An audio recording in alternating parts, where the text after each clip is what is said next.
In Lecture 1, we described graphically the shape of a distribution as symmetric or skewed by examining an histogram.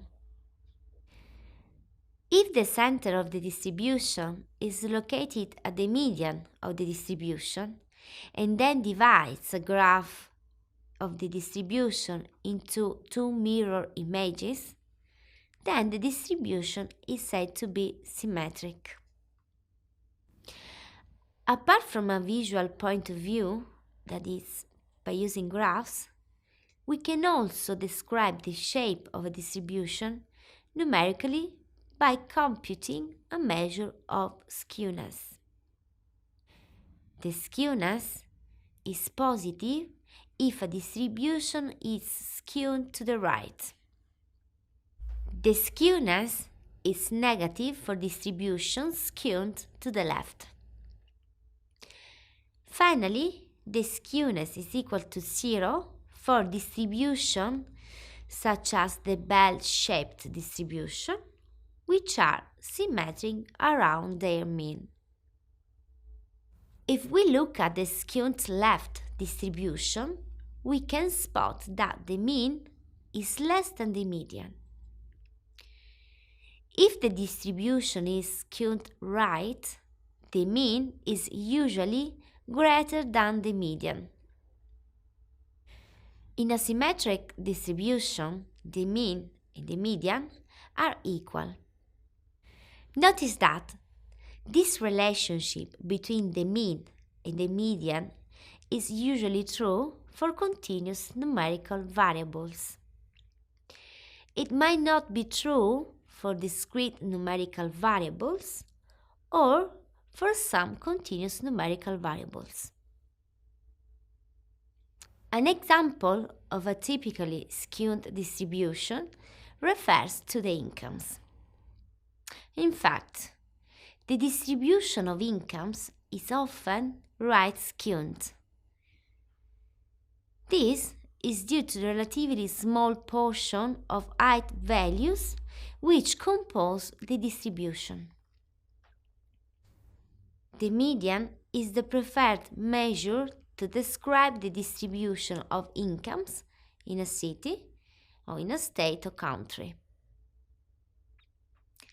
On the one hand, we have that large portion of the population has relatively modest incomes. On the other hand, a small proportion of the population have a very high income. In these cases, the value of the mean is inflated by the very wealthy portion of the population. However, this is a too optimistic picture of the economic conditions. In this case, the mean of such a distribution is well higher than the median. This is why, in this case, the median is the preferred measure. This does not mean that we always have to prefer the median to the mean when a population or a sample is skewed. Our reasoning gives us just the insight as to why the choice of the numerical measure is context-specific based. There are examples for which the mean should be the preferred measure even if the distribution is skewed. The distribution of claim sizes in an insurance company, it is likely to be right skewed. Now, if the company is interested in knowing the most typical claim size, we should prefer the median as a measure.